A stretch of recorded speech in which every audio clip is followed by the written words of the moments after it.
And welcome back. Now, obviously, if you've clicked this video, you want to pack on some muscle. So today I'm going to share with you exactly how you can do that. Now, I'm going to talk about the mistakes you must avoid if that is your goal. If you can avoid these mistakes, you are going to pack on some serious muscle. Let's get it. All right, baby. Now let's talk about these muscle building mistakes that you got to avoid if you want to pack on some serious size. Now, the first one is not committing to the bulk. Now, you've probably heard that before. You may have some idea what I'm talking about, but I'll go into a little detail, right? Now, when it comes to bulking, that means that we're putting ourselves into a calorie surplus.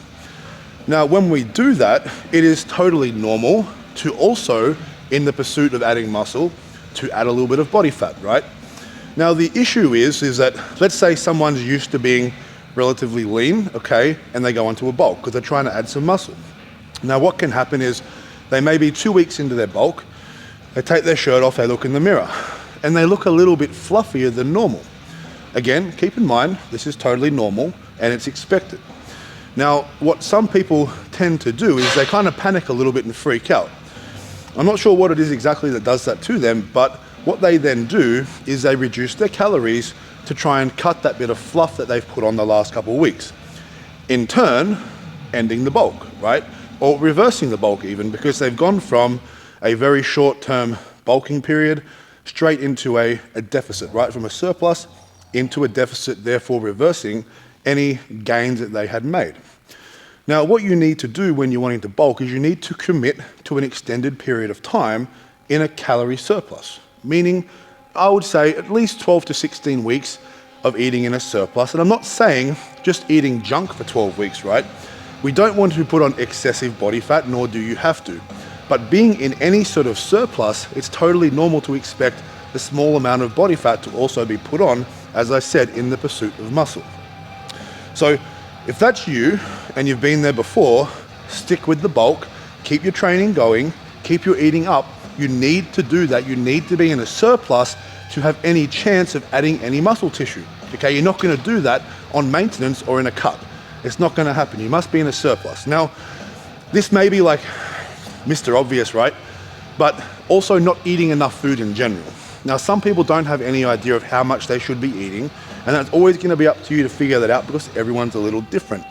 But let's just talk about protein and carbs because they're very, very important when it comes to building muscle, okay? If you're, let's say, a 220-pound guy, you might want to eat 220 grams of protein whilst you're in a bulk. So that would mean one gram of protein per pound of body weight. And for carbohydrates, a little higher, right? Say 1.5 to 2 grams of carbohydrates per pound of body weight. So a 220-pound guy may eat up to 440 grams of carbohydrates a day, maybe even more on a bulk. Now that's kind of important to know, okay? Because you're not eating enough protein, you're not eating enough carbohydrates, you're really sabotaging the chances you have of putting on serious muscle. And as I said, a lot of you may already know this information. As I said, it can be a little obvious, but it's very seriously overlooked. And a lot of people don't understand that they're not eating enough food. So again, if that's you and you think you're eating enough food, you maybe have to track it and you're gonna have to eat more, okay? Because if you're not putting on weight, you're not in a surplus. 99.9% of the time, that's gonna be solved by eating more food, okay? So you may be not eating as much as you think, but therefore, if you're doing all this and it's not working, count your calories, pay attention to it, and make sure that you are in a surplus and eating enough food to even sustain muscle growth in the first place, right?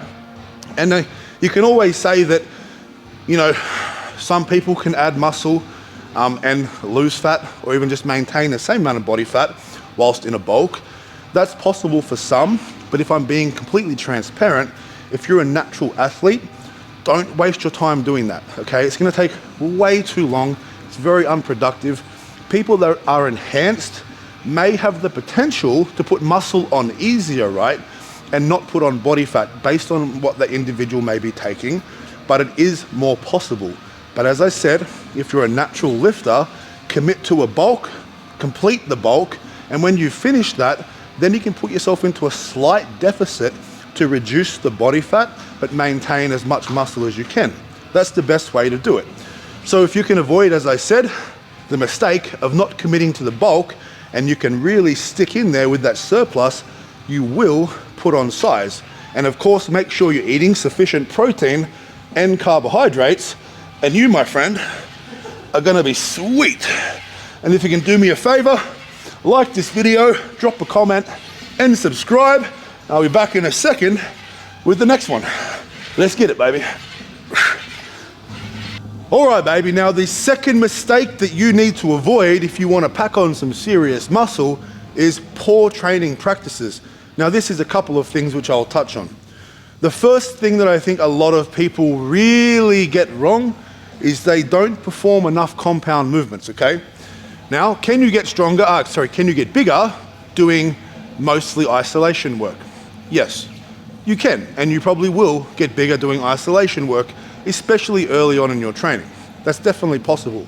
However, by not incorporating big compound movements such as squats, deadlifts, presses like bench press, shoulder press, rows, etc., by not incorporating these big compound movements, you're really selling yourself short on that end product, right?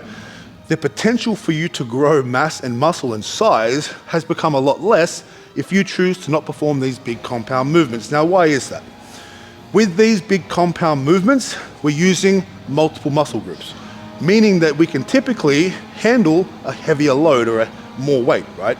Now, when we can handle a heavier load, what happens is we now increase the potential of muscle growth by the damage that we cause to our muscles, the micro tears, right?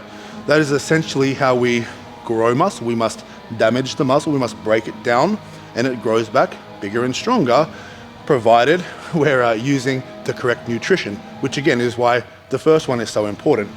If you're not training with intensity, it's also going to be very hard to grow. And if you're training with intensity, it's going to be very hard to grow without the correct nutrition. So they play hand in hand. So that's a big one. You must perform compound movements if you want to maximize your muscle growth.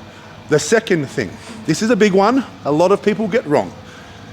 The range of motion. It's real simple, okay? People think that they can get away with really poor technique when it comes to any fucking movement.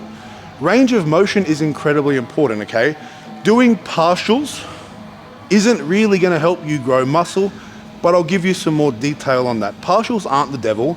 Partials definitely are okay in certain circumstances, okay? But 99% of your fucking repetitions aren't gonna be partials, nor should they be. They should be full stretch, full contraction, full range of motion, taking the muscle and the joint through a full range to maximize your potential for muscle growth. Fucking straightforward and simple, that's how it is. I'm gonna give you an example, okay? I'll use the lat pull down. Now, what is an example of a poor range of motion or poor execution of a lat pull down, which is absolutely robbing you of back gains, would be this, a short, choppy pull down. All right, so you see this all the fucking time, going too heavy and they're just doing these little fucking things, right? That's not gonna do shit. That ain't gonna do shit. If you wanna grow wings, if you wanna grow fucking muscle, take the joint and the muscle through a full range with a full stretch. The full stretch position here is where you're gonna potentiate the most growth, okay, the most damage. So, if you're not going through that range, you may as well not fucking do it. So full stretch, full contraction, full stretch, full contraction. Now, if you're hell-bent on doing partials, partials should be done from the full stretch position, from up here, because you're going to failure, right? We may not be able to get it all the way down, but we're still trying. That's a partial. So it's a fail to full rep, then it's right? That would be an example of a practical partial that you could put into your training, but the majority of your reps are not going to be like that. They need to be a full range of motion, and you must do your heavy compound movements. That's if you want to put on muscle. So if you have any questions in regards to that, if you've learned anything, please like this video, drop a comment, subscribe. We're back in a minute with the last one. Let's get it. All right, now we're going to roll on to the final mistake you need to avoid, but just to clarify, with that last one as well, with the range of motion, I gave you an example of a lat pull down, but that goes for pressing as well. Pressing is a big one where people make that mistake, right? And they start doing the repetitions up here and they're not bringing the dumbbell or the barbell all the way down to their chest. Again, that full stretch position is where we're gonna have the most potential for muscle growth. So whatever exercise you're doing, make sure you're paying attention to that if you really wanna maximize the gains. Now the third mistake, again, this is hugely obvious to anybody who has some serious muscle, who's gone through the process, and that is that consistency is king. Consistency across the board though, okay? Now, we'll talk about it from a few different perspectives. Now, firstly, consistency meaning 7 days a week, 24/7, okay? I'm not talking about you're bulking and you're eating big for 6 days a week, and then on Sunday you get a bit lazy, right? And you miss 2 or 3 meals. That's not okay.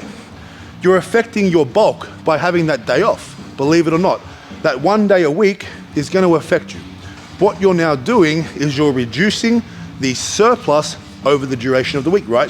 You might miss 2,000 or 3,000 calories in 1 day. You've now taken 2,000 to 3,000 calories off your weekly surplus. Now you may only have a 1,000 calorie weekly surplus, which isn't a lot when it comes to building muscle. So you need to make sure you're being consistent 7 days a week on training days and on non-training days. Now, obviously we may not eat quite as much on a non-training day, but you need to make sure you're still in a surplus based off your activity level for your rest day. Okay, there's no point eating in a deficit on a rest day because you're not training. We need to maintain the surplus to keep the trajectory of muscle building, right? The moment we go into a deficit, we go down. That's counterproductive and you're wasting your own fucking time. Now, consistency also goes in to your gym, into your program. Now, how many of you bounce from program to program, week to week? You go into the gym 1 week, you do a bunch of exercises, and then the next week you go and do a whole bunch of different exercises in a different session. That's not allowing you to build any momentum or any progression in a linear basis, right? Progression, a lot of the time, is linear. And if we're not allowing ourselves to have that sort of progression by bouncing from exercise to exercise, how are we going to allow that? We need to give ourselves time with a program based around certain exercises to progress, to get heavier, right? To get stronger, which will allow you to get bigger. So consistency with a program is also extremely important. Don't float around. We need to stick to something for an extended period of time to allow it to do its job. Just like dieting, right? Don't bulk for 2 or 3 weeks. Commit to the 12 to 16 weeks like you would with a program.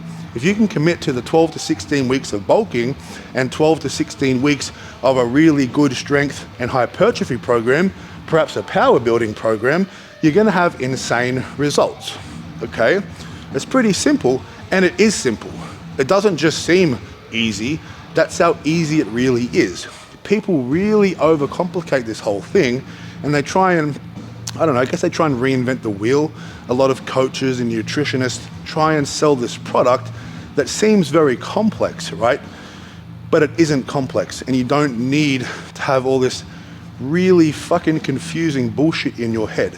We need to stick to the simple, basic, practical fucking way of doing things, which is training, having a good program to follow, being consistent with it, having a good surplus with your calories, right?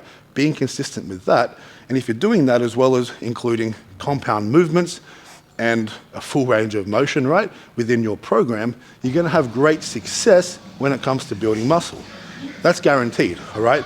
It's kind of like you can't be in a surplus and be training well and not put on weight. It just doesn't happen. And if it does happen, it's extremely rare, and there's probably something else at play. And more than likely, you're just not eating as much as you think you are. That's the truth. So I hope this video was helpful. Hope you learned something. I hope this helps you pack on some muscle to your frame. Now, if you need any programs, if you need any merch, if you need knee wraps or wrist wraps or figure 6 straps, head to my website, cultstrength.square.site. I've got all your needs covered, and very soon we are dropping the Cult Strength method, which is the evolution of my coaching, my online coaching system and programming, which I'm extremely excited to bring you. I'm working on it really hard at the moment. Hopefully the next 2 to 4 weeks, we'll have something for you. But yeah, until next time, guys, which will be tomorrow, because we're back in training some back and shoulders, I think. you better get your ass to the gym. It's the weekend and you got nothing better to do. I know you don't. Let's get it.